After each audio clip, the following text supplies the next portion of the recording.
Have you ever felt like you were heading down the wrong path, but you just kept going anyway? Maybe you had a gut feeling, a little voice inside telling you to turn back, but you ignored it.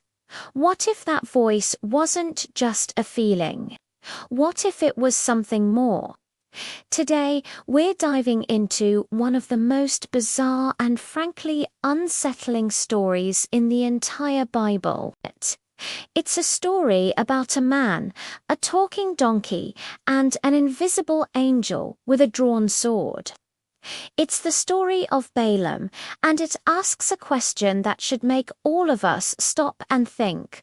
What happens when you hear God's voice and you choose to ignore it? So, who was this guy, Balaam? He wasn't an Israelite, but he had a reputation. He was a prophet for hire, someone people believed could bless or curse with real power. And a king named Balak, the king of Moab, was terrified of the Israelites. He saw them as a massive threat and wanted them gone. So he sent messengers to Balaam with a very tempting offer. Come and curse these people for me, and I will reward you richly. I'll give you honor, power, and wealth. Now, God was very clear with Balaam from the start. He told him, "Do not go with them. You shall not curse this people, for they are blessed." Simple enough, right? But Balaam was tempted. The offer of wealth and prestige was just too good to pass up. He told the king's men that God said no, but you can almost hear the reluctance in his voice. So King Balak doubled down. He sent even more important officials with an even better offer. And this is where things get tricky. Instead of just saying no again, Balaam tells them to stay the night so he can see what more the Lord will say to me. It's like he was hoping God would change his mind.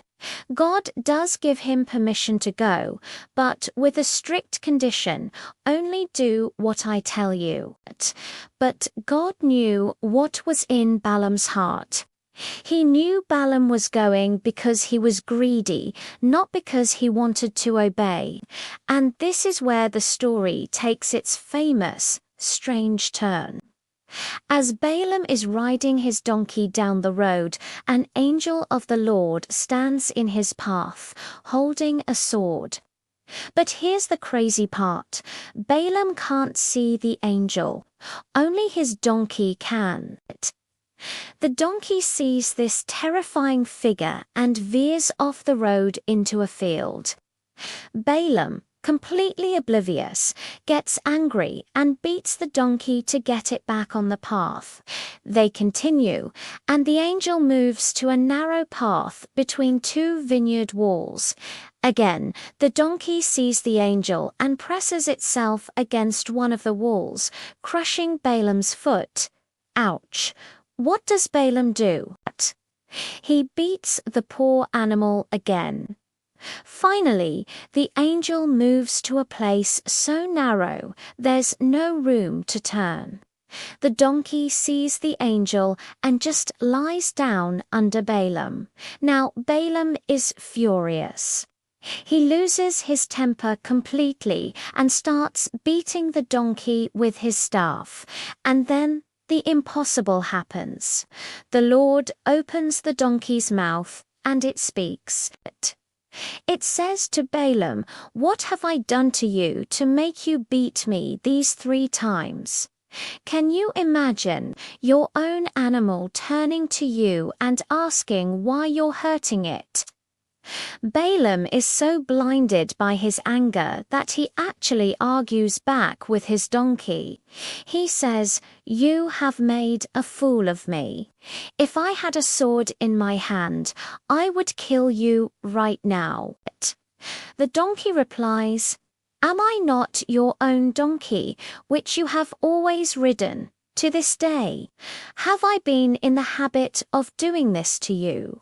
And Balaam has to admit, no, it's only at that moment, after being rebuked by his own animal, that the Lord opens Balaam's eyes. And there it is, the angel of the Lord, standing in the road with a drawn sword. Balaam immediately falls face down. The angel tells him, I have come here to oppose you because your path is a reckless one before me. The donkey saw me and turned away from me these 3 times. If it had not turned away, I would surely have killed you by now, but I would have spared it. Think about that. The very animal Balaam was beating for being disobedient was actually saving his life. The donkey could see the spiritual danger that Balaam, the supposed prophet, was completely blind to. He was so focused on the money, the power, the earthly reward that he couldn't see the divine reality right in front of him. His greed made him spiritually blind. This story is more than just a quirky tale about a talking animal. It's a powerful warning about spiritual blindness. How often are we like Balaam? We have our own plans, our own desires, our own ambitions. We think we know the best path, and along the way, we get warnings. Maybe it's not a talking donkey, but it could be a friend's advice, a strange coincidence. That persistent gut feeling, or even a setback that seems like an obstacle but is actually a protection. We get frustrated. We get angry. We try to force our way through, just like Balaam beating his donkey. We're so focused on the destination we want, we can't see the danger we're in. The story of Balaam challenges us to ask, what donkeys are in our lives right now? What warnings might we be ignoring because we're too busy, too angry, or too greedy to pay attention? Are our eyes open to what's really happening around us, or are we spiritually blind? It's a humbling thought, but an important one. Sometimes the thing that seems to be holding us back is actually the very thing that is trying to save us. Thanks so much for watching. If this story made you think, hit that like button and subscribe for more deep dives into these incredible accounts. Let me know in the comments what you think about Balaam's story. See you in the next video.